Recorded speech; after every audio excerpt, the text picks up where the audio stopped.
Hello everyone, welcome to IS point. आज हम यहाँ पे बात करने वाले हैं राजनीतिक दल। ठीक है, जो हमारा नेक्स्ट चैप्टर है। अभी हम जन संघर्ष और आंदोलन के बारे में कवर कर रहे थे और उसको डिटेल से भी समझ चुके हैं। वहाँ पे मेन रूप से हमें समझना क्या था कि दबाव समूह क्या होता है, जन संघर्ष क्या है, या आंदोलन किसे कहते हैं। ठीक है, हम कई नाम सुनते हैं, हमारे माइंड में काफ़ी कन्फ्यूज रहता है रियल में ये चीज़ें होती क्या है। कि कभी हम बोलते हैं कि किसान प्रोटेक्ट कर रहे हैं या लोगों के द्वारा कहीं एक पर्टिकुलर विशेष क्षेत्र में जन संघर्ष हो रहा है, तो क्या है आखिर। ठीक है, हम क्यों नहीं कह देते सबका रवैया एक ही है कि ये मतलब आंदोलन ही कर रहे हैं या जन संघर्ष ही कर रहे हैं। तो वो सारी चीज़ें आई होप कि आप सभी के जो भी इनसे रिलेटेड डाउट्स रहे होंगे वो क्लियर हो गए होंगे कि रियल में ये चीज़ें हैं क्या। ठीक है, अब यहाँ पे हम चर्चा करेंगे राजनीतिक दल के बारे में। क्योंकि राजनीतिक दल इसमें हम ऐसा नहीं कि पहली बार इसको पढ़ रहे हैं, कई सारी चीज़ें इसमें हैं जो कि हम समझ चुके हैं। और ये हमारा लेसन 6 है। ठीक है, 10th क्लास की जो एनसीईआरटी है उसमें चैप्टर 6 की हम बात कर रहे हैं यहाँ पे। तो इसको आज हम लोग डिटेल से बहुत अच्छे तरीके से समझेंगे। देन आपके कुछ डाउट्स हैं जिनको मैं लास्ट में क्लियर करूँगी। ठीक है, क्योंकि देखिए स्टार्टिंग में ज़्यादा मतलब टाइम इसमें वेस्ट करना अच्छा नहीं होता है। तो जिनके भी डाउट्स हैं वो लास्ट तक बने रहेंगे, तो आपके डाउट्स लास्ट में ही क्लियर होंगे। और सॉरी, मैं कमेंट बॉक्स में, क्योंकि रिप्लाई कमेंट बॉक्स में देना कोई बड़ी बात नहीं है, लेकिन काफ़ी क्या होता है ना कि उतनी सारी चीज़ें हम अच्छे तरीके से समझा नहीं पाते हैं। इसलिए जो भी आपके डाउट्स होते हैं मैं हमेशा वीडियो पे ही क्लियर करती हूँ। सो डोंट वरी, अभी चैप्टर खत्म होने के बाद ही हम उसको क्लियर कर देंगे। ठीक है, तो अब यहाँ पे अब हम बात करें कि इसमें हमको पढ़ना क्या क्या चीज़ें हैं। तो इसमें सबसे पहले है कि लोकतंत्र की अपनी इस यात्रा में हमने कई बार राजनीतिक दलों की चर्चा की है। यानी कि 6 to 12 यानी कि 10th तक हम एनसीईआरटी कवर कर चुके हैं। लास्ट ही चल रहा है, एक दो चैप्टर और बचे होंगे 10th क्लास की। तो यहाँ तक में हमने राजनीति के बारे में बहुत सारी चीज़ें जान चुके हैं। ऐसा नहीं कि पहली बार, जो मैंने बताया ना कि पहली बार ये वर्ड नहीं आया हमारे सामने। कक्षा 9th में भी हमने देखा था कि लोकतांत्रिक शासन व्यवस्था को बनाने, संविधान रचने, चुनावी राजनीति और सरकार के गठन तथा संचालन में राजनीतिक दलों की भूमिका होती है। इस पाठ्य पुस्तक में हमने राजनीतिक दलों की सत्ता के बंटवारे के वाहक और लोकतांत्रिक राजनीति में सामाजिक समूहों की तरफ से मोल तोल करने वाले माध्यम के रूप में चर्चा की है। यानी कि हमने सत्ता का बंटवारा देखा था। ठीक है, कई सारे मतलब एक दो कंट्रियों के एग्जाम्पल के जरिए हम सारी बातें क्लियर किए थे कि सत्ता का बंटवारा किस तरीके से होता है। ठीक है, और क्यों करना जरूरी होता है। क्योंकि यदि कोई भी काम हो रहा है तो वहाँ पे उसका क्यों का आंसर हमारे पास होना चाहिए कि आखिर ये होता तो होता क्यों है और यह जरूरी है या नहीं है। तो वो चीज़ें हम क्लियर कर चुके हैं। और जिनका भी नहीं हो, जो रेगुलर बिल्कुल मुझे फॉलो कर रहे होंगे, तो उनके सारे कॉन्सेप्ट आई होप कि क्लियर होंगे। ठीक है, यदि आप बिल्कुल अच्छे तरीके से माइंड आप यहीं पे रख के देखते हैं, क्योंकि होता है ना कि कई बार हम सुनते रहते हैं, हमारा माइंड कहीं और रहता है। तो यदि आप कोई काम भी कर रहे हो, वीडियो चालू करके आप सुन सकते हो, कोई इसमें बड़ा नहीं रहता कि हमको लिखना है कुछ और करना है। तो आपका टाइम किसी भी तरीके से अपना टाइम कंज्यूम कर सकते हो कि मतलब हमें कहाँ पे सुनना है। ठीक है, लेकिन हाँ, ध्यान होना चाहिए यहीं पे। मैं नहीं कहती कि बस ये आप मेरे को ही सुनो, लेकिन हाँ, आप काम भी कर रहे हो तो भी सुन सकते हैं। वहाँ पे आपको प्रॉब्लम नहीं होगी। ठीक है, क्योंकि ऑनलाइन है, ऑनलाइन स्टडी मेरे ख्याल से बहुत आपका टाइम बचाती है। ये भी आप समझ के चलिए कि बहुत ज़्यादा आपका टाइम हमारा बच जाता है, आने जाने का टाइम बचता है, खर्चा बचता है। यानी कि हम देखें ना तो कई तरीके से हमें प्रॉफिट भी होते हैं, कुछ लॉसेस होते हैं, लेकिन ज़्यादातर प्रॉफिट इसमें देखने को मिलते हैं। सो आप लोग इंटेलिजेंट बच्चे हैं और उसका प्रॉफिट अच्छे तरीके से उठाइए। अब आते हैं चैप्टर में। इसमें क्या हमने पूरा सारा 9th क्लास में ये सत्ता के बंटवारे वगैरह की बात की। और इस पाठ्य पुस्तक में हमने राजनीतिक दलों की जो बंटवारा था उनके बारे में देखा है। होता क्या है कि इनमें यदि हम बात करते हैं कि आइए राजनीतिक दलों की प्रकृति और कामकाज के बारे में करीब से जानने की कोशिश करें। अभी तक हम ऊपर ऊपर का पढ़ रहे थे। ठीक है, अब उसके अंदर घुसने वाले हैं, यानी कि करीब से जानने की कोशिश करें, खासकर अपने देश के राजनीतिक दलों के बारे में। क्योंकि अभी हमने सत्ता का बंटवारा जब भी पढ़ा, तो चाहे वो श्रीलंका हो चाहे बेल्जियम हो, हमने अलग अलग कंट्रियों का लिया। ठीक है, अपने देश की भी बात की लेकिन अलग कंट्रियों से हमें बेहतर तरीके से समझ में आया कि हम उनसे अपने देश का कंपेयर कर सकते हैं, ठीक है। लेकिन अब हमको अंदर घुसना है तो हमें ज़रूरी नहीं कि हम सारे देश मतलब अमेरिका का संविधान पढ़ने पहुंच जाएं, बेल्जियम के संविधान की अंदर क्या क्या चीज़ें हैं वो सारी चीज़ें हम क्लियर करें, कोई इंपॉर्टेंस नहीं है। हमें बस जानना था, थोड़ा सा कंपेयर करना था कि हमारा लोकतांत्रिक देश है और जो जितने भी लोकतांत्रिक देश हैं तो वहाँ पे कैसे चल रहा है, ठीक है, ताकि हमारे मन में ये मिथ ना रहे कि बस हमारी कंट्री में सारी चीज़ें अच्छाई या बुराई होती है, अदर नहीं होता है, इसलिए वो चीज़ें हमने क्लियर की। लेकिन अब उसके अंदर की बात जाननी है तो ऑब्वियस है कि हम अपने कंट्री के बारे में जानें तो बेटर रहेगा, ठीक है। और इसमें क्या होता है कि हमें दलों की ज़रूरत क्यों है, यानी कि कुछ क्वेश्चंस हैं जिनके आंसर हमें ढूंढने होते हैं पूरी एनसीईआरटी के चैप्टर में। तो ये पहला क्वेश्चन आता है, हमें दलों की ज़रूरत क्यों है, यानी कि जो भी दल बनाए जाते हैं हमें उनकी नीड क्यों है। लोकतंत्र के लिए कितने दलों का होना बेहतर है, यानी कि लोकतंत्र के लिए कितने दलों का होना बेहतर है। जो ये स्टार्टिंग में रहता है हमें क्या क्या चीज़ें पढ़नी है ना, तो इनमें जो क्वेश्चन रहते हैं तो आप चाहो तो अपनी नोट्स में स्टार्टिंग में ही चैप्टर का नेम लिख के और उसके नीचे ये क्वेश्चंस आप पुट कर सकते हो, ठीक है। और उससे जब भी आप पढ़ोगे आंसर नहीं लिखना उसका, सिर्फ क्वेश्चन लिखना है, हमें दलों की ज़रूरत क्यों है। उस क्वेश्चन को आप देखेंगे और आप वीडियो बेहतर तरीके से देखेंगे, समझे रहेंगे, तो वो क्वेश्चन ऑलरेडी आपसे बनता रहेगा। मतलब ये है कि आपको समझ में आ गया इस चैप्टर में हमने पढ़ी क्या क्या चीज़ें थी, ठीक है। थोड़ा अपने से भी दिमाग लगाया करिए कि किस तरीके से हमें चीज़ें याद रहेंगी, कैसे हम कर सकते हैं, थोड़ा सा इसमें इंक्रीज करें कि वो चीज़ें हमें मतलब लॉन्ग टाइम तक जब भी हम रिवाइज भी करने बैठे पन्ना पेज पलटाते हैं तो हमें वो चीज़ें बिल्कुल माइंड में आ जाए, यस ये था इसका ये था, ठीक है।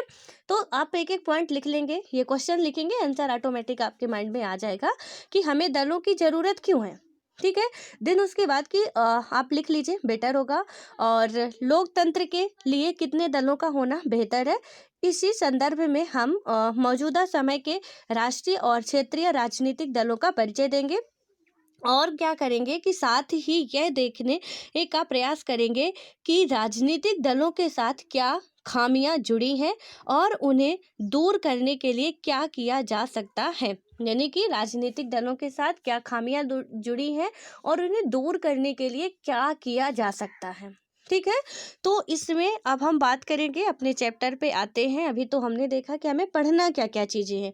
अब इसमें यदि हम बात करते हैं कि राजनीतिक दलों की ज़रूरत क्यों है, पहला ही क्वेश्चन आ गया, ठीक है। तो इसमें दो हैं, दोनों के ही हमें क्लियर आंसर समझने हैं। तो इसमें राजनीतिक दलों की ज़रूरत क्यों है, किसी भी लोकतांत्रिक व्यवस्था की संस्थाओं में राजनीतिक दल अलग से दिखाई देते हैं। अधिकतर आम नागरिकों के लिए लोकतंत्र का मतलब राजनीतिक दल ही है। अगर आप देश के दूर दराज के दूर दराज के और ग्रामीण इलाकों में जाएं और कम पढ़े लिखे लोगों से बात करें तो संभव है कि आपको ऐसे लोग मिले जिन्हें संविधान के बारे में या सरकार के स्वरूप के बारे में कुछ मालूम ही ना हो, ठीक है। यानी कि इसमें क्या कहा गया, इतने में ही बहुत बड़ी बात कह दी गई है। कुछ लोग क्या करते हैं, बस राजनीतिक दल ही जानते हैं, ये इस दल का, ये इस दल का है, ऐसा वैसा, ये पार्टी पार्टी भी नहीं जानते, वो सीरियल में पूछा जाए तो पार्टी भी नहीं जानते, ठीक है। अब हालांकि सोशल मीडिया जब से डिजिटल इंडिया का ये आया तो सोशल मीडिया में काफ़ी लोग मतलब किसान भी हम कह सकते हैं कि आज देखोगे आप तो एक यदि अब तो खैर गाय भैंस कोई चराने नहीं जाते, यदि जाते भी हैं, मान लीजिए कि कोई अनपढ़ व्यक्ति भी है, उसके हाथ में एक एंड्रॉयड फ़ोन ज़रूर होगा, कुछ हो चाहे ना हो, 8-10 हज़ार का, सबके हाथ में एक एंड्रॉयड फ़ोन ज़रूर होगा। लेकिन आज भी एक कुछ हमारे देश का ही एक बहुत बड़ा हिस्सा भूख से ही तड़प रहा है, तो एंड्रॉयड की तो बात नहीं कर सकते हैं। लेकिन ज़्यादातर हम राज्यों की बात कर सकते हैं कि अब ज़्यादातर लोगों के पास, आप समझ सकते हैं मेरी बात को, कि इंक्रीज हो रहा है, ठीक है। यहाँ पे लोग अवेयर हो रहे हैं, लेकिन आज भी वो समस्या कहीं ना कहीं हमें सामने दिखती है। जो हम यदि बात करें, सपोज अभी किसान आंदोलन हो रहा है, ठीक है, तो यदि आप लोगों को आज टाइम मिले तो जाइएगा, गांव में जो भी रह रहे होंगे तो जाइएगा और जाके गांव की औरतों से या गाँव के जो भी होंगे किसान होंगे, तो ठीक है उनको थोड़ा बहुत पता भी हो सकता है। लेकिन और जो महिलाएँ होंगी, बच्चे होंगे, ज़रा उनसे पूछिएगा और किसान से भी पूछिएगा, आपको यदि मिल जाते हैं, ठीक है, गाँव में रहते होंगे ऑब्वियस से मिल जाएँगे। तो जिनके घर में टीवी-वूवी नहीं होगी ना, हाँ, आप उनसे जाके पूछिएगा कि क्या आपको पता है कि दिल्ली में कुछ ये कुछ लोग ऐसे मिलके कर रहे हैं, आप जानते हैं क्या ये? उनको भैया पता बोलेंगे हम नहीं जानते, कुछ आंदोलन कर रहे हैं, पता नहीं किसका कर रहे हैं, क्यों कर रहे हैं, बस अपने फ़ायदे के लिए कर रहे होंगे। तो उन्हें बहुत से लोगों को चीज़ें पता ही नहीं है कि रियल में ये चीज़ें होती क्या हैं, ठीक है? हमारा संविधान क्या है? अभी तो ठीक है कि सबके घर में टीवियाँ हैं, मोबाइल है, लोग जान जाएँगे या समझ जाएँगे कि चलो ठीक है, मतलब वो किसान आंदोलन कर रहे हैं, ठीक है? कुछ जवाब आपको दे सकते हैं। लेकिन फिर पूछिएगा ज़रा आपको संविधान पता है? नाम सुने होंगे, बहुत से लोग तो नाम भी नहीं सुने होंगे, ठीक है? संविधान में हाँ, थोड़ा-सा ये है कि मतलब ऐसे आदमी के पास ना जाइएगा कि पता चले उल्टे आपको ही समझा दे कि अरे बड़ा है, मतलब संविधान पूछने मेरे से आ रहा, मतलब इतना टैलेंट हो गया क्या? तो कुछ ऐसे भी मिल जाते हैं, तो बच के ही रहना है। और वहाँ पे आप पूछिए कि संविधान पता है, तो वो ज़रूर कहेंगे कि यार बेटा ये संविधान क्या होता है? हमें नहीं पता है, ठीक है? और संविधान तो पता भी है, चलो वर्ड हमें पता, हमने सुना, कहीं सुन रखा है कि कोई एक संविधान नाम का कोई वर्ड होता है, लेकिन इसमें होता क्या-क्या चीज़ें हैं, वही हमें नहीं पता है, ठीक है? तो उन्हें जब वही चीज़ें पता नहीं होती है कि क्या हमारा संविधान है, कैसे है, क्या नहीं है, तो इसमें बहुत ज़्यादा प्रॉब्लम्स आ जाती है। बस वो सीधा-सीधा जानते हैं, जो भी सुन रखा है वही उनको पता होगा। अदरवाइज़ कुछ भी उन्हें अपने से कि हम कांसेप्ट क्लियर करें या कि ये क्या है, क्या नहीं है, क्या सरकार हमारे लिए कर रही है, सरकार को हमारे लिए और क्या करना चाहिए, कुछ चीज़ें हमें पता नहीं होती हैं, ठीक है? और यहाँ पे वही बताया जा रहा है कि बहुत से ऐसे लोग हैं जिन्हें संविधान के बारे में कुछ भी नहीं पता है, संविधान का सा भी नहीं पता है, ठीक है? तो आप मेरी बातों पर यकीन मत कीजिए, मैं कभी नहीं कहती आप मेरी बातों पर यकीन कीजिए, आप प्रैक्टिकल कीजिए, खुद जाइए आप थोड़ा-सा जब भी आप मॉर्निंग वॉक कर रहे हो, इवनिंग वॉक कर रहे हो, तो थोड़ा-सा जाइए, निकल के घूमिए, क्योंकि ऐसा तो है नहीं कि हम बिल्कुल 24 घंटे बैठ के पढ़ते ही रहते हैं। तो जब भी हम बाहर निकले थोड़ा-सा चर्चा करें कि जो भी हमारे बुजुर्ग हैं या जो भी हमारी दादी हैं या मम्मी हैं, उनसे बात करें कि आप लोग संविधान वगैरह जानती हैं कुछ, या आप लोग जानते हैं क्या होता है संविधान में, थोड़ा-सा बताइए। तो रियल में यार आपको आंसर ना बहुत नेगेटिव मिलने वाला है। कुछ लोगों को छोड़ के, एक्सेप्शन सब में होते हैं, बाध्य सब में होते हैं। आज की कंडीशन मैं बता रही हूँ, आज तक की, ठीक है? कि आज भी जाके आप देखेंगे तब ही ये हालत है, जबकि हम काफ़ी अवेयर हो रहे हैं, बढ़ रहे हैं आगे की ओर, फिर ये हालत है। उसके बाद आगे देखते हैं क्या होता है कि बहरहाल राजनीतिक दलों के बारे में उन्हें ज़रूर कुछ ना कुछ मालूम होता है, ठीक है? लेकिन पार्टियों के बारे में हर कोई कुछ ना कुछ जानता है। और मतलब वो इसमें क्या बताया गया है कि राजनीतिक दलों के बारे में उन्हें ज़रूर कुछ ना कुछ मालूम होता है, लेकिन पार्टियों के बारे में हर कोई कुछ ना कुछ जानता है। तो इसका मतलब यह नहीं कि पार्टियां बहुत लोकप्रिय हैं। अधिकतर आम लोग या कि आम जो भी लोग हैं, ठीक है, कि अधिकतर लोग आमतौर पर क्या करते हैं कि दलों के बारे में खराब राय रखते हैं। यानी कि इसमें क्या है कि वो राजनीतिक, क्योंकि राजनीतिक पार्टियां क्यों जानते हैं वो, क्योंकि वो इलेक्शन के लिए, वोट के लिए आते हैं, तो इसलिए हम जानते हैं। और कुछ तो अभी मैं दल की बात कर रही हूँ ना, दल ही कुछ लोगों को नहीं पता होगा कि दल क्या चीज़ है, या राजनीतिक जो दल होता है वो क्या है, पार्टियां क्या है, ठीक है? वो ये जानते हैं नेताजी आते हैं हमारे गांव के, ये मुखिया जी हैं, ये सरपंच हैं, किस दल के हैं, किस पार्टी के हैं, या हमारे ये भी नहीं जानते कि ये सांसद है, पार्षद है, कौन है। डजेंट मैटर, कोई भी हो, नेताजी हैं, इधर के हमारे इलाके के ये नेता है, ठीक है? तो कुछ लोग तो बस इतना जानते हैं कि हमारे इलाके के ये नेता हैं, उनको ये नहीं पता ये सांसद है, पार्षद है, क्या है, हाँ, कुछ भी, कि किस पार्टी से आते हैं, हमें कुछ नहीं पता होता कि ये किस पार्टी से आते हैं। मतलब जो भी आज मैं ये कंडीशन बता रही हूँ आपको अपने ग्रामीण क्षेत्र की, ठीक है, कि वहाँ बिल्कुल ऐसे देखने को मिलता है। क्योंकि मैं थोड़ा टाइम टाइम से इधर उधर निकलती रहती हूँ और देखती रहती हूँ कि क्या हाल चल रहा है, ठीक है। तो कहीं ना कहीं मुझे ये चीज़ें देखने को मिलती है, तो समझ में आता है यार, जब अपने इधर ऐसे है तो हो सकता है पब्लिक तो हर जगह पे वैसे ही रह रही है। जितना आज हमें मिल रहा है कि हमारे गाँव में आधे से अधिक लोग अवेयर हैं, आधे से अधिक लोग नहीं अवेयर हैं, तो ऐसे ही तो हर जगह होता होगा, ठीक है। इसलिए मैं ऐसे बोल रही हूँ आपको, तो आप लोग खुद से करिएगा, और खुद से फिर आपको वो ज़्यादा कॉन्फिडेंस आएगा, समझ में आएगा कि यस ये राइट है, ठीक है। और उसके उसके बाद हम बात करते हैं तो अपनी लोकतांत्रिक व्यवस्था और राजनीतिक जीवन की हर बुराई के लिए वे दलों को ही जिम्मेवार मानते हैं। सामाजिक और राजनीतिक विभाजनों के लिए भी दलों को ही दोषी माना जाता है। ठीक है, यानी कि इसमें क्या माना जाता है कि सामाजिक जो भी डिवाइडेशन होते हैं या राजनीतिक विभाजन होते हैं, तो कहीं ना कहीं लोग अब जिनको कुछ पता भी नहीं होगा वो क्या बोलेंगे कि चलो मतलब राजनीतिक इसमें दल ही इसका सबसे ज़्यादा दोषी होगा। उसी के कारण ये सारी चीज़ें हो रही हैं भाई, ये सारी चीज़ें फैला के रखा है, अदरवाइज यहाँ सारी चीज़ें अच्छी होती। ठीक है, और उसके बाद क्या होता है कि ऐसे में यह सवाल स्वाभाविक रूप से उठता है, क्या हमने सच यानी हमें सचमुच राजनीतिक दलों की ज़रूरत है। मतलब जब लोगों के मन में ये भावना आती है कि ये राजनीतिक दल ही क्या करते हैं, राजनीतिक विभाजन करते हैं, सामाजिक विभाजन करते हैं, तो क्या सच में हमें इसकी ज़रूरत है। तो अब हम बात करें, करीब 100 साल पहले दुनिया के बस कुछ देशों में, और वह भी गिनती के राजनीतिक दल थे। यानी कि कुछ ही कंट्रियों में ऐसा था, 100 साल पहले की बात की जा रही। ठीक है, तो यहाँ पे कुछ और हम ऐड कर लेते हैं, 10-15 साल, 115-20 साल। ठीक है, तो इसमें क्या होता है कि दुनिया के बस कुछ ही देशों में, और भी गिनती जो भी थे कुछ ही देशों में था, और वो भी गिनती के थे, हम उंगलियों में गिन सकते थे उन्हें कि बस कितने कंट्रियों पे है। आज गिनती के ही देश हैं जहाँ राजनीतिक दल नहीं है। बिल्कुल, परिस्थितियां पलट चुकी हैं, परिवर्तन ही प्रकृति का नियम है और काफी अच्छा खासा परिवर्तन हुआ है। आज पहले क्या था, कुछ ही देश थे जिन्हें हम उंगलियों पे गिन सकते थे कि यहाँ यहाँ राजनीतिक दल है, लेकिन आज कुछ ही देश हैं जिन्हें उंगलियों पे गिन सकते हैं कि इन कंट्रियों में राजनीतिक दल नहीं है। ठीक है, और उसके बाद क्या आता है कि आज गिनती के ही है, और जहां राजनीतिक दल नहीं है, दुनिया भर के लोकतांत्रिक देशों में राजनीतिक दल इतने सर्वव्यापी हो गए। आइए सबसे पहले इस सवाल का जवाब दें कि राजनीतिक दल क्या है और वे क्या करते हैं। उनकी जरूरत पर चर्चा इसके बाद होगी। बिल्कुल सही, जब तक हम ये नहीं जानेंगे कि राजनीतिक दल क्या है, उसका काम क्या है, तब तक हम कैसे निष्कर्ष पे पहुंच जाएंगे कि उसकी जरूरत है या नहीं है।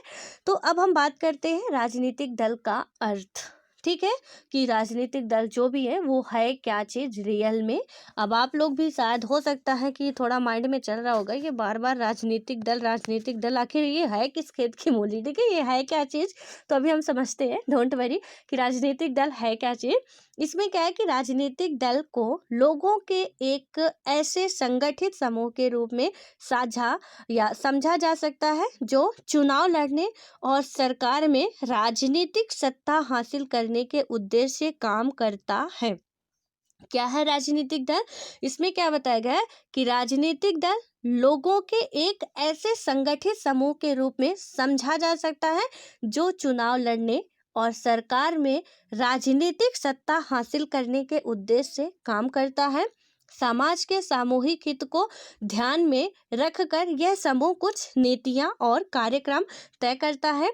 सामूहिक हित एक विवादास्पद विचार है, इसे लेकर सबकी राय अलग अलग होती है। ठीक है, यानी कि राजनीतिक दल एक ऐसा संगठित समूह के रूप में समझा जाता है, या एक संगठित समूह के रूप में होता है। ठीक है, ये जो कि क्या करता है, चुनाव लड़ने और सरकार में राजनीतिक सत्ता हासिल करने के उद्देश्य से ये काम करता है।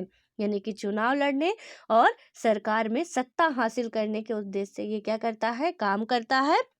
समाज के सामूहिक हित को ध्यान में रखकर यह समूह कुछ नीतियां और कार्यक्रम तय करता है। यानी कि समाज का सामूहिक हित, जो भी राजनीतिक दल होता है वो अपना सरकार में सत्ता बनाना चाहता है। ठीक है, और एक सामूहिक दल होता है। सबसे पहले इसको समझिएगा कि इसमें एक संगठित या जो भी होते सामूहिक दल होते हैं। उसके बाद क्या होता है कि ये क्या करते हैं कि चुनाव में राजनीति में सत्ता हासिल करने के उद्देश्य से या सरकार में वो अपना काम करते हैं। उसके बाद ये सामूहिक हित को ध्यान में रखते हुए, जो भी राजनीतिक दल के होंगे ना, सामूहिक हित को ध्यान में रखने हुए, हमारे राजनेता सिर्फ आपके लिए कुछ नहीं करेंगे, करेंगे तो फिर हम सबके लिए करेंगे, नहीं करेंगे तो किसी के लिए नहीं करने वाले हैं। ठीक है, तो इसमें क्या होता है कि सामूहिक हित को ध्यान में रखकर यह समूह कुछ नीतियां और कार्यक्रम तय करता है। ठीक है, और उसके बाद क्या होता है, सामूहिक हित एक विवादास्पद विचार है। यानी कि सामूहिक हित जो होता है, एक विवाद की मतलब स्थिति कहीं ना कहीं इससे उत्पन्न हो सकती है। इसे लेकर सबकी राय, और ये है क्यों ऐसे विवादास्पद विचार, क्योंकि इसे लेकर सबकी राय क्या होती है, अलग अलग होती है। और उसके बाद हम बात करें, इसी आधार पर दल लोगों को यह समझाने का प्रयास करते हैं कि उनकी नीतियां औरों से बेहतर है। यानी कि यहाँ पे ये लोग क्या करते हैं कि लोगों के लिए नीतियां बनाते हैं, कार्यक्रम तय करते हैं, और लोगों को ये यकीन दिलाने का प्रयास करते हैं या कोशिश करते हैं कि जो अदर था, यानी कि विपक्षी दल का जो नेता था, लीडर था, हम उनसे बहुत बेटर हैं।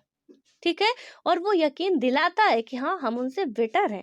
और उसके बाद क्या होता है कि वे लोगों का समर्थन पाकर चुनाव जीतने के बाद उन नीतियों को लागू करने का प्रयास करते हैं। इस प्रकार दल किसी समाज के बुनियादी राजनीतिक विभाजन को भी दर्शाते हैं। यानी कि इसमें क्या हो गया कि ऑब्वियस से अपनी अच्छाई बताएंगे तो हम आपको दूसरे व्यक्ति से अलग कर रहे हैं, इसमें कोई शक नहीं है। हम बता रहे यदि कि अच्छा, आप में से जितने लोग भी सुन रहे हो, मैं बहुत अच्छा पॉलिटी पढ़ाती हूँ, आप सिर्फ मेरे को ही सुनना। हो सकता है कि आप में से कई लोग यूट्यूब में बहुत सारे आपको टीचर्स मिलते हैं, वहाँ पे बहुत अच्छे अच्छे तरीके से टीचिंग भी करते हैं, तो आपको वो पसंद हो। लेकिन अब मैं क्या कर रही हूँ, मैं बहुत अच्छा अच्छा पढ़ाती हूँ, आपको बिल्कुल यूपीएससी में पास करा दूंगी, आप मेरे पास ही आइए।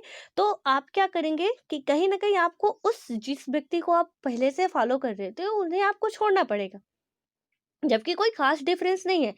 एनसीईआरटी पॉलिटी वो भी पढ़ा रहे हैं, हम भी पढ़ा रहे हैं, ठीक है।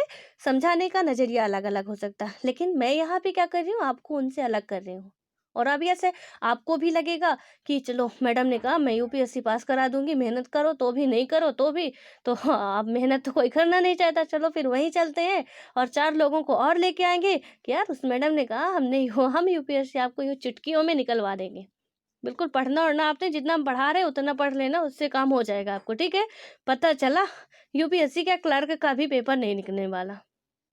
तो इसलिए मैं क्या कर रही हूँ, आपको उनसे अलग कर रही हूँ, लेकिन यहाँ पे बाद में सच्चाई जो भी पता चलती है, ठीक है। तो इसमें वही बताया गया है कि कहीं ना कहीं राजनीतिक विभाजन की स्थिति बनती है कि जब अपने आप को हम दूसरों से अच्छा प्रूव करेंगे, तो आप उससे हटके हम पे आने की जरूर कोशिश करेंगे, और आप तो आएंगे ही, 10 लोगों को और लेके आएंगे। और इससे क्या होगा, परिस्थितियां विकट बनेंगी, कहीं ना कहीं उस व्यक्ति के जीवन में दुख आने की संभावना हो सकती है, क्योंकि उस व्यक्ति बहुत मेहनत कर रहा था, वो व्यक्ति सब कुछ था, लेकिन हमने आके सब कुछ बिगाड़ दिया, ठीक है। तो यही परिस्थितियां हमारे राजनीति में होती है। और हालांकि ऐसा मत समझिएगा कि मैंने आगे किसी का कुछ बिगाड़ दिया है, ठीक है। आप जिसे भी फॉलो करते हो आप वहाँ जाइए, मुझे कोई प्रॉब्लम नहीं है। लेकिन यहाँ पे मैं बस एक एग्जाम्पल दे रही थी आपको समझाने के लिए।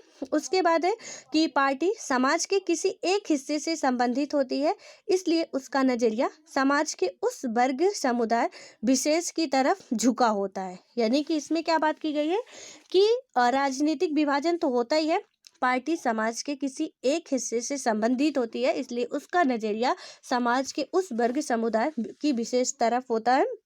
यानी कि किसी एक जब वर्ग समुदाय का होगा तो उस पे उसका ध्यान ज्यादा होगा। यहाँ पे ये कहने की बात तो या कोशिश की जा रही है, किसी दल की पहचान उसकी नीतियों और उसके सामाजिक आधार से तय होती है। राजनीतिक दल के 3 प्रमुख हिस्से हैं: नेता, सक्रिय सदस्य और अनुयायी या समर्थक।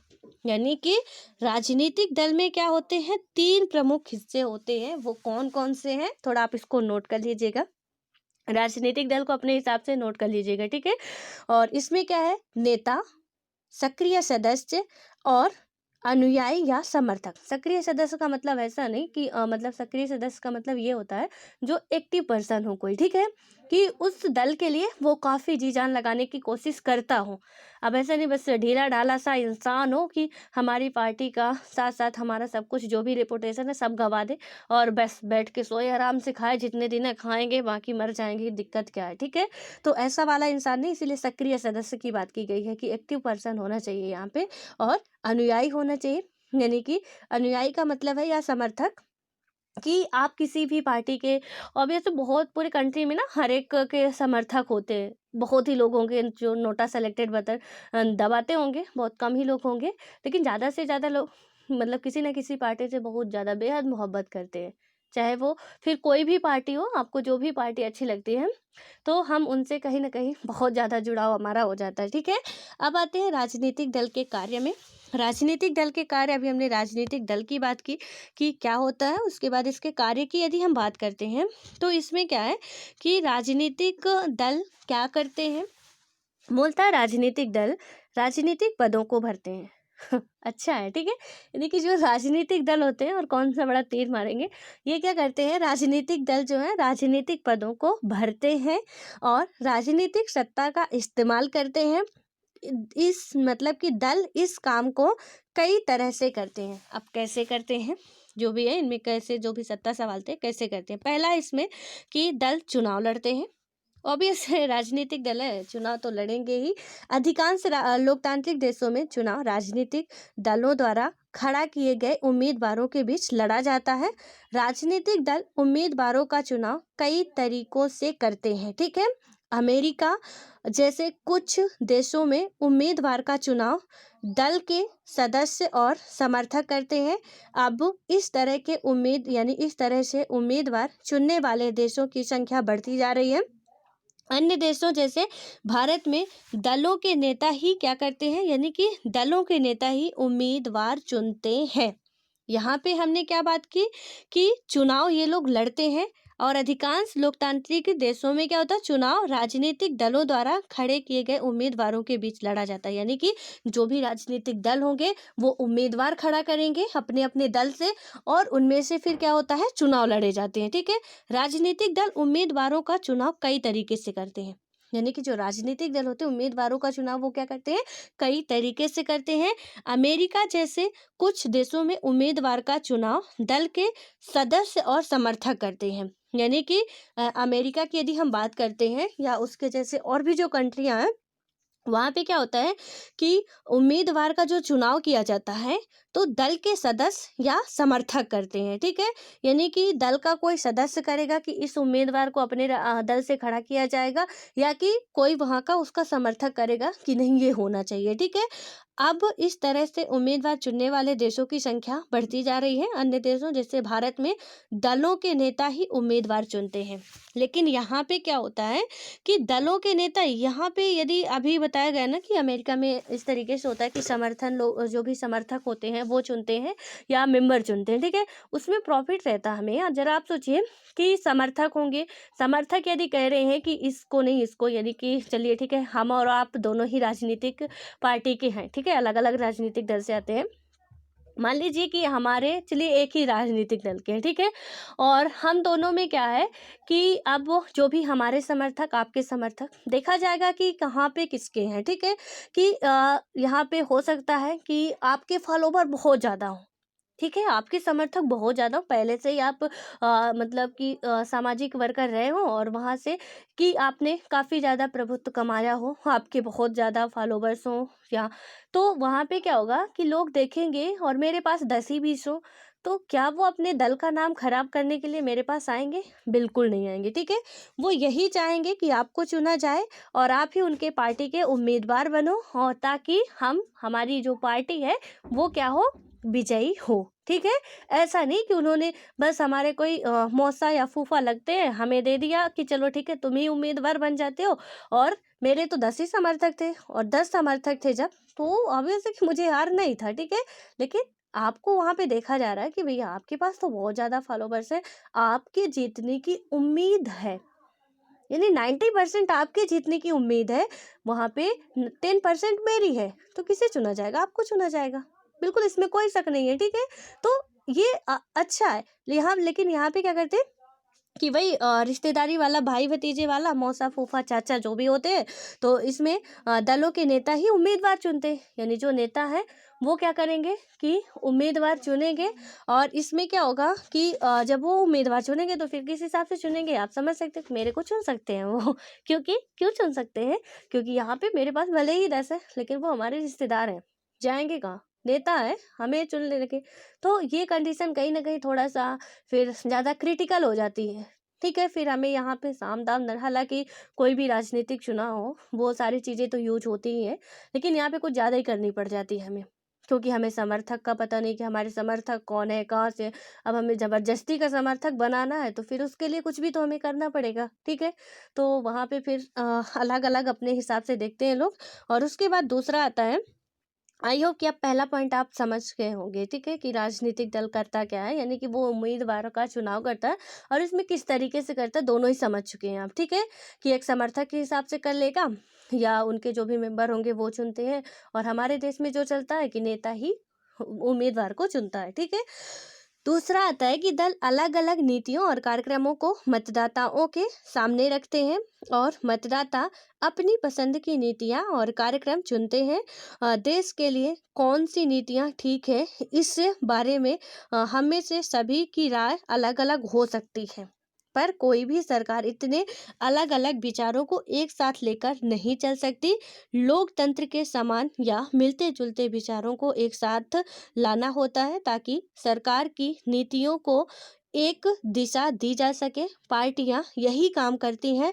पार्टियां क्या करती हैं कि तरह तरह के विचारों, ठीक है, तरह तरह के विचारों को क्या करती हैं कि कुछ बुनियादी राय तक समेट लाती हैं जिनका वे समर्थन करती हैं। सरकार प्रायः शासक दल की राय के अनुरूप अपनी नीतियां तय करती है। यानी कि पार्टियां सबको अलग अलग जो भी यहाँ पे हमारी किसी भी नीति के लिए या कि किसी भी नियम के लिए हमारी राय अलग हो सकती है, आपकी राय अलग हो सकती है, दूसरे व्यक्ति की राय अलग हो सकती है, ठीक है। तो इसमें पार्टियों की ये कहीं ना कहीं जिम्मेदारी होती है, वो सबको इकट्ठा करने की कोशिश करते हैं। और वहाँ पे भी फिर क्योंकि हम एक एक से पूछने लगेंगे तो नहीं होगा। हम प्रियम्बल में लिखते हैं हम भारत के लोग, ठीक है। तो भारत के द्वारा चुने हुए प्रतिनिधि थे, प्रत्येक 10 लाख पे एक मेंबर चुना जा रहा था, तो वो 10 लाखों का कवर कर रहा था एक मेंबर, ठीक है। तभी वहाँ पे लिखा गया था 10 लाख, पूरे ऑल ओवर इंडिया के 100 करोड़ अभी आबादी है, सबकी सिग्नेचर। आज भी हमारा देश स्वतंत्र होता है, संविधान बनता तो नहीं होते, जितने संसद में है उन्हीं के सिग्नेचर होते, ठीक है, क्योंकि वो हमारे ही प्रतिनिधि वहाँ पे बैठे हैं। और ये यहाँ पे ये लिखा हम भारत के लोग। तो अब ऐसा नहीं कि हम सभी ने वहाँ पे सिग्नेचर करने गए थे, नहीं, जो हमारे प्रतिनिधि थे वही थे। तो इसमें भी है कि वहाँ पे सबकी राय रमोज ली जाती है और उसके बाद जो भी शासक दल की राय के अनुरूप अपनी नीतियाँ तय करता है सरकार जो होता है हमारा। तीसरा आता है कि पार्टियां देश के कानून निर्माण में निर्णायक भूमिका निभाती हैं। कानून निर्माण में जो पार्टियां होती हैं वो महत्वपूर्ण भूमिका निभाती हैं। कानूनों पर औपचारिक भूमिका या कानूनों पर औपचारिक बहस होती है और उन्हें विधायिका के पास करवाना पड़ता है, लेकिन विधायिका के अधिकतर सदस्य किसी न किसी दल के सदस्य होते हैं, ठीक है। तो विधायिका में जो मेंबर होते हैं वो किसी न किसी दल से ही आते हैं, इस कारण वे अपने दल के नेता के निर्देश का फैसला करते हैं, ठीक है। तो यहाँ पे जितने भी विधायिका में अलग अलग दल के होते हैं, एक ही दल नहीं होता है कि मतलब एक ही दल के होंगे, अलग अलग उनका दल होता है और वो मेंबर होते हैं, ठीक है। किसी भी आपको पता है कि स्टेट में विधानसभा होती है, वहाँ पे मतलब वो आपके क्षेत्र में कितनी विधानसभा सीटें हैं। चलिए ठीक है, आज आपके लिए क्वेश्चन बनता है, यहाँ पे बनना जरूरी भी है, कि सबसे ज्यादा विधानसभा की सीटें किस राज्य में, जरा इसको बताइएगा। किस राज्य, तुक्का मत मारिएगा, ठीक है, गूगल से सर्च करने के बाद ही बताइएगा। और अपनी नोट्स में भी नोट कर लीजिएगा कि सबसे ज्यादा विधानसभा की जो सीटें हैं वो किस स्टेट में हैं अभी हाल फिलहाल तक में, ठीक है। अब आते हैं कि दल ही सरकार बनाते हैं। चौथा आता है हमारा कि दल ही सरकार बनाते हैं और चलाते हैं। हमने पिछले साल पढ़ा था कि नीतियों और बड़े फैसलों के मामले में निर्णय राजनेता ही लेते हैं और ये नेता विभिन्न दलों के होते हैं। पार्टियां नेता चुनती है, उनको प्रशिक्षित करती हैं और फिर पार्टी के सिद्धांतों और कार्यक्रम के अनुसार फैसले करने के लिए उन्हें मंत्री बनाती है ताकि वे पार्टी की इच्छा के अनुसार सरकार चला सके, ठीक है। तो जो चुने हुए लीडर होते हैं उनमें से ही मंत्री बनते, कोई मंत्री के लिए अलग से चुनाव नहीं होता, उन चुने हुए लीडर, यानी कि हर एक स्टेट से, या हम बात करें कि अलग अलग उसमें क्या होता है कि जैसे हर एक विधानसभा से लोग चुने गए, ठीक है। जब विधानसभा में वो सारी चीजें बैठते हैं ना, तो उनमें से ही किसी को कोई मंत्रालय दे दिया गया, किसी को कुछ मंत्रालय दे दिया गया, सबको उनमें से ही मंत्री बनाए जाते हैं। अब ऐसा नहीं, चलो वित्त मंत्री के लिए आज चुनाव कराया जाए, कभी आपने सुना है? नहीं सुना होगा, ठीक है। वित्त मंत्री भी किसी इलाके की सांसद पार्षद होंगी, आप चेक कर सकते हैं या कि जितने भी अभी किसी भी स्टेट के मुख्यमंत्री हो, वो भी किसी ना किसी एक पर्टिकुलर एरिया से जीत के आए हुए एक मेंबर होते हैं। ठीक है, जी किसी भी विधानसभा के वो क्या है, एक उनके जो भी विधानसभा होगी वहाँ के वो मेंबर होंगे। और विधानसभा में आने के बाद फिर पार्टियां उन्हें चुनती हैं कि किसको कौन सा मंत्रालय दिया जाए, किसे मंत्री बनाया जाए, किसे गृह मंत्री बनाया जाए, किसे वित्त मंत्री, किसे शिक्षा मंत्री, वो ये लोग चुनते हैं फिर। अब उसके बाद आता है हमारा पांचवा है कि चुनाव हारने वाले दल शासक दल के विरोधी पक्ष की भूमिका निभाते हैं। यानी कि चुनाव हारने वाला जो दल होता है वो शासक दल के विपक्षी का भूमिका निभाता है। सरकार की गलत नीतियों और असफलताओं की आलोचना करने के साथ वह अपनी अलग अलग राय भी रखते हैं। विपक्षी दल सरकार के खिलाफ आम जनता को भी गोलबंद करते हैं। ठीक है, तो यहाँ पे जो शासक दल होता है, जो हार जाते हैं, वो हमारे क्या कहलाते हैं, विपक्षी पार्टी कहलाती है। ठीक है, उसके बारे में आपको अच्छी तरीके से पता है। थोड़ा सा शासक दल के बारे में यहीं कहीं पे लिखा होगा, अभी दिख नहीं रहा। ठीक है, आप लोग ये लिखा, ठीक है, इसको आप लोग लिख लीजिएगा कि जिस दल का शासन हो, यानी जिसकी सरकार बनी हो, यानी जो सत्ता पे हो। शासन दल का मतलब जो सत्ता पे वर्तमान समय में है, जो नहीं है वो विपक्षी हो गए, जो है वो सत्ता पक्ष का हो गया। ठीक है, सिंपल सा है। और उसके बाद आता है हमारा 6 पॉइंट। इसमें क्या है कि जनमत निर्माण में दल महत्वपूर्ण भूमिका निभाते हैं। वे मुद्दों को उठाते हैं और उन पर बहस करते हैं। विभिन्न दलों के लाखों कार्यकर्ता देश भर में बिखरे होते हैं। समाज के विभिन्न वर्गों में उनके मित्र संगठन या दबाव समूह भी काम करते रहते हैं। दल कई दफे लोगों की समस्याओं को लेकर आंदोलन भी करते हैं। अक्सर विभिन्न दलों द्वारा रखी जाने वाली राय के इर्द गिर्द ही समाज के लोगों की राय बनी होती है। ठीक है, और 6 पॉइंट की, हम 7 पॉइंट की बात करते हैं तो दल ही सरकारी मशीनरी और सरकार द्वारा चलाए जाने वाले कल्याण कार्यक्रमों तक लोगों की पहुंच बनाते हैं। एक साधारण नागरिक के लिए किसी सरकारी अधिकारी की तुलना में किसी राजनीतिक कार्यकर्ता से क्या होता है, यहाँ पे जान पहचान बनाना, उससे संपर्क साधना आसान होता है। यानी कि किसी सरकारी अधिकारी से यदि आपको किसी से पहचान बनानी है, अपना थोड़ा बहुत ऐसा चाहिए कि कहीं पे निकले कोई दादा भाई कहे, तो राजनीतिक पार्टियों में मिल जाओ आप। ठीक है, कोई भी राजनीतिक दल में शामिल हो जाओ, उनसे पहचान बनाना बहुत बड़ी बात नहीं होती है। उनके आप मेंबर बन जाओ, कोई ये बहुत बड़ी बात नहीं है आपके लिए।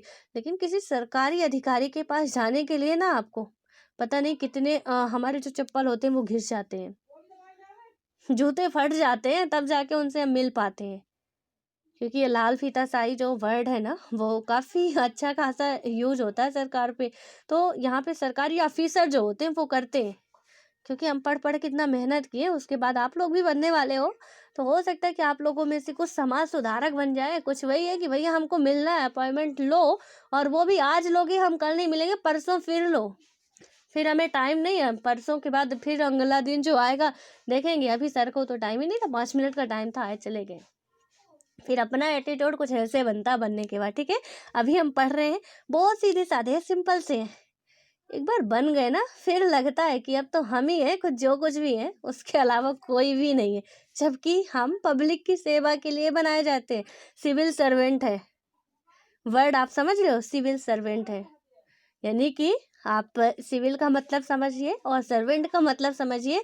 आप सिविल सर्वेंट की मतलब सिविल सर्विस के लिए जो ये तैयारी कर रहे हैं ना, तो लोगों की सेवा के लिए आप कर रहे हो, आराम फरमाने के लिए नहीं। लेकिन लाल फीताशाही फिर कहाँ जाएगा, इस वर्ड का यूज हो तो फिर अच्छा खासा होता है। ठीक है, किसी दिन मैं इस वर्ड को भी आपको अच्छे तरीके से क्लियर करूंगी कि ये क्या होता है लाल फीताशाही।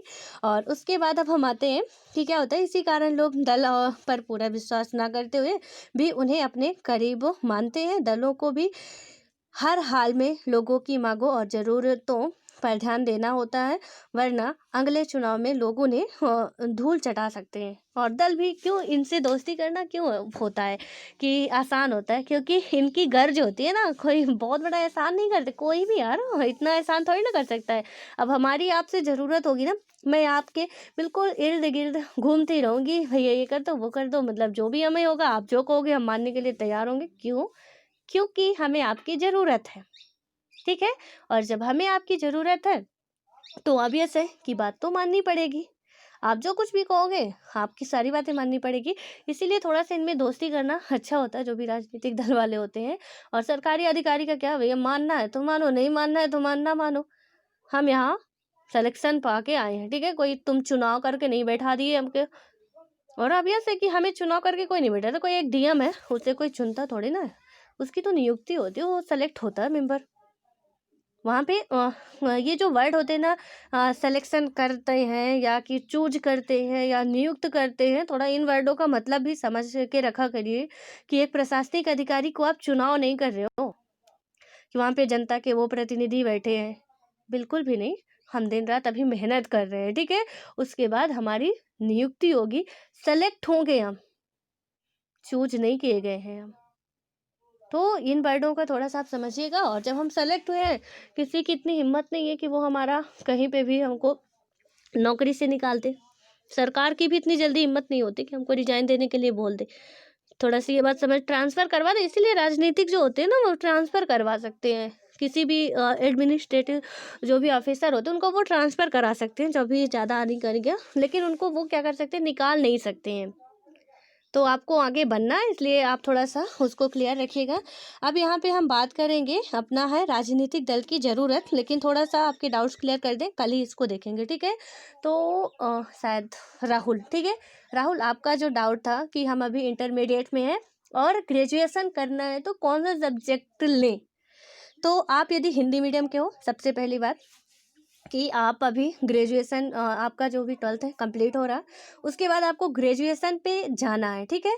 वहाँ पे आप यदि आप अपने इंटरेस्ट के मुताबिक, मैं इसमें बाध्य नहीं करूँगी, हाँ कुछ सजेशन ज़रूर दे सकती हूँ, लेकिन मैं यही कहूँगी कि जिसमें आपका इंटरेस्ट हो, ऐसा नहीं कि मैडम ने कहा था इसलिए हमने मान लिया, कि आप उसी को लीजिएगा। आप यदि साइंस बैकग्राउंड से हैं तो साइंस बैकग्राउंड से ही कोई सब्जेक्ट चूज कीजिएगा, यदि अच्छा खासा इंटरेस्ट हो। ऐसा नहीं कि बस हो गया चलो साइंस है, पढ़ना पास हो जाएंगे, ऐसा है तो फिर क्या फ़ायदा है, ठीक है। क्योंकि और हिंदी मीडियम के हैं तो साइंस में मैं आपको बता दूँ, बहुत अच्छा मैटर नहीं मिलता पढ़ने के लिए, हमें हिंदी में अवेलेबल नहीं है, ये सच्चाई है। यदि इंग्लिश भी आपको आती है तो बेटर है। तो साइंस में, तो यदि साइंस बैकग्राउंड 12th तक था भी तो आपको साइंस में बहुत अच्छा खासा मटेरियल नहीं मिलने वाला है, ठीक है। हिंदी में बिल्कुल भी फिजिक्स केमिस्ट्री मैथ आप कोई भी ऑप्शनल रखते हैं वो नहीं मिलने वाला है। दूसरी बात, आप यदि कोई जियोग्राफी लेना चाहते हैं या पॉलिटी, बीए भी आप करना है, आप बीए करोगे तो अच्छा रहेगा, आपके लिए प्लस पॉइंट होगा। अब वहाँ पे बीए हमें करना है तो इनमें भी कई सारे सब्जेक्ट आपको हो सकता है कि आप किससे करना चाहते हो। जैसे बीए ऑनर्स यदि करना है तो पर्टिकुलर एक हमें सब्जेक्ट चूज करना पड़ता है, ठीक है। तो वहाँ पे आप यही रखिएगा कि जो आपका ऑप्शनल होने वाला हो, ठीक है, इन फ्यूचर आपका ऑप्शनल वो हो। यदि आप हिंदी हिंदी लिटरेचर से क्या करना चाहते हैं, आप करना चाहते हैं या ऑप्शनल रखना चाहते हैं, तो मेरा यही सजेशन होगा कि आप हिंदी से ही या बीए करिएगा या एमए करिएगा, ठीक है, हिंदी लिटरेचर से ही। यदि आप हिस्ट्री ऑप्शनल रखना चाहते हैं तो आप बहुत अच्छे टाइम पे सोच लिए हैं कि हमें यूपीएससी करना है, तो आप क्या कर सकते हैं कि अपना हिस्ट्री ही रख सकते हैं आपने ग्रेजुएशन के टाइम पे। या तो आपको मैं पॉलिटी और जियोग्राफी के लिए बता दूं, थोड़ा सा इसमें बहुत ज़्यादा प्रॉब्लम्स होती है। एक्चुअल में होता क्या है ना, हमें करंट अफेयर से हमेशा अपडेट रहना पड़ेगा पॉलिटी और जियोग्राफी के लिए, और उसमें टीचर भी हमें मेंस के लिए अच्छे अवेलेबल होने चाहिए, चाहे वो ऑनलाइन हो चाहे ऑफलाइन हो, ठीक है। तो जल्दी हमें ये सारी चीज़ें मिल नहीं पाती, इंटरलिंकिंग करने की जो हमारे अंदर फिर ना वो क्वालिटी बहुत धीरे डेवलप होती है। तो मे बी हिस्ट्री एक हिंदी मीडियम वालों के काफ़ी अच्छा ऑप्शन होता है।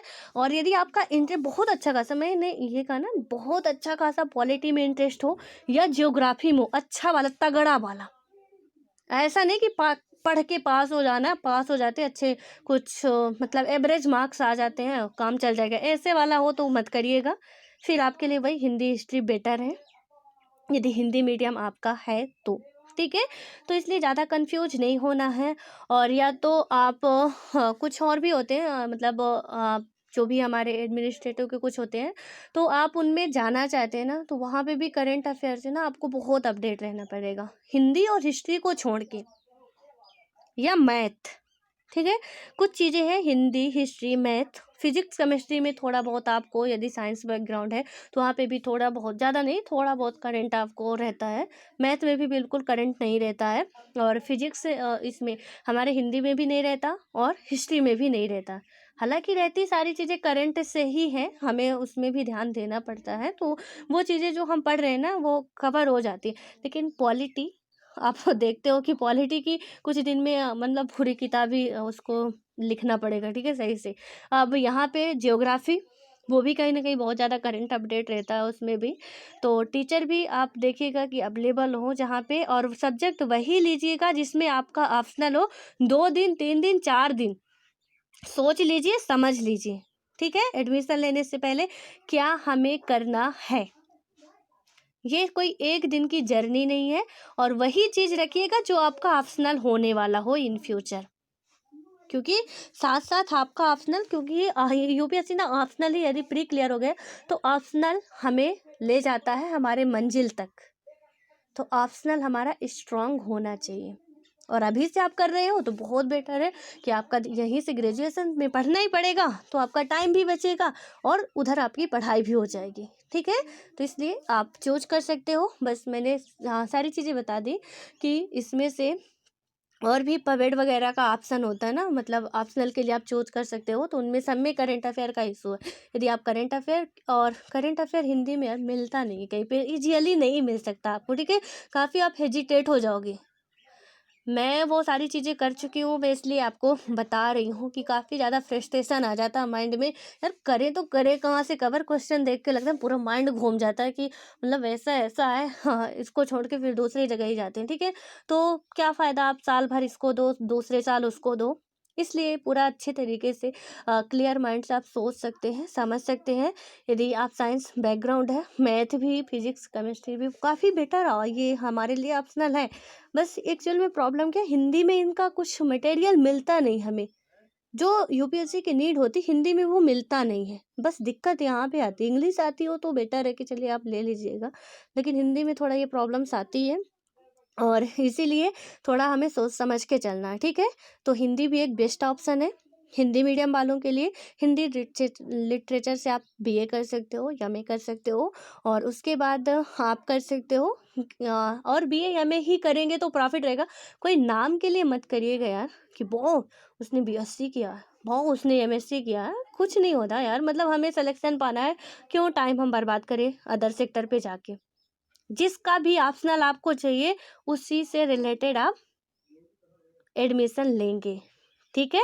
एंड आई होप कि आपको समझ में आ गया होगा, और नहीं आया फिर से कमेंट करिएगा, मैं नेक्स्ट वीडियो में फिर से क्लियर करूँगी। और एक था, हाँ मैंने कल पूछा था एमएसपी कितने क्रॉप्स में दिया जाता है, कितने फसलों में दिया जाता है, तो अशोक वो आंसर नहीं होगा जो आपने बताया एमएसपी की दाल चावल, ठीक है, उनमें दिया जाता है, लेकिन मैंने एक संख्या में पूछा था कि कितने क्रॉप्स हैं या कितने फसल हैं। तो अभी नोट कर लीजिए आप लोग, एमएसपी जो हमारा है, एमएसपी जो दिया जाता है वो 23 फसलों के लिए दिया जाता है। कितने फसलों के लिए दिया जाता है? 23 फसलों के लिए दिया जाता है। मैंने आपको बताया था कि कुछ मत पढ़िए, दृष्टि का करंट अफेयर जो डेली का एडिटोरियल आते हैं उसमें उसको पढ़ लिया करिए, वही बेटर है आपके लिए, ठीक है। कुछ न्यूज़ और पेपर मत पढ़िए, बेस्ट है। और मंथली मैगजीन विजन यदि फॉलो कर रहे हैं, या कोई भी एक आप फॉलो कर रहे हैं उसको करिए, लेकिन उसका डेली का आप पढ़ लिया करिए, वहाँ से क्लियर होती जाएंगी चीज़ें आपकी, ठीक है। तो यहाँ पे 23 ऐसी फसलें हैं जिन पे एमएसपी दी जाती है, तो इसको आप लोग नोट कर लीजिएगा। अब मिलते हैं नेक्स्ट वीडियो में।